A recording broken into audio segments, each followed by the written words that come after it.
இளையான்குடிங்கிற ஊர்ல மாரநாயனார்னு ஒருத்தர் அடியார்களுக்கெல்லாம் உணவு அளிச்சுட்டு வந்தார்.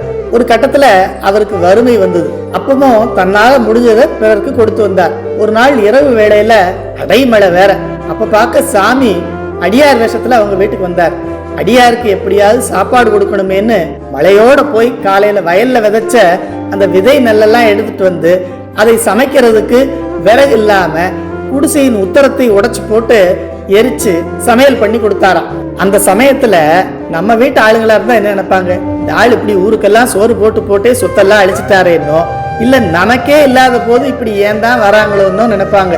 ஆனா மாரநாயனாருடைய மனைவி என்ன நினைச்சாங்களா, ஒரு காலத்துல நமக்கு எவ்வளவு வசதி இருந்துச்சு, அடியாருக்கெல்லாம் விதவிதமா சமைச்சு போட்டோமே, அப்ப வந்திருந்தாருன்னா எவ்வளவு நல்லா கவனிச்சிருக்கலாம், அது மாதிரி இப்ப கவனிக்க முடியலையே நினைச்சு வருத்தப்பட்டாங்களாம். இதை என்பது தன்னிடம் இருந்த செல்வம் எல்லாம் போச்சேங்கிறதோ, இல்ல அவங்களுக்கு அடிப்படை தேவைக்கு இல்லாம கஷ்டப்படுறோமேங்கிறதோ இல்ல, நாம ஏற்கனவே அடுத்தவங்களுக்கு செஞ்சுட்டு இருந்த உதவியை இப்பவும் அதே மாதிரி செய்ய முடியலையேன்னு வருத்தப்படுறாங்க பார்த்தீங்களா, அதுதான் அவங்களுக்கு வறுமைங்கிறத நமக்கு அறிவுறுத்துகிறார். அதனால நாமும் என்கிட்ட என்ன இருக்கு அடுத்தவங்களுக்கு கொடுக்க, எனக்கே பத்தாதேன்னு நினைக்காம நம்மால் முடிந்த உதவியை பிறருக்கு செய்து இந்த வாய்ப்பு இறையருளால் நமக்கு கிடைச்சதுங்கிறத நினைச்சு இறைவன் திருவடியை அடைய முயற்சி செய்வோம்.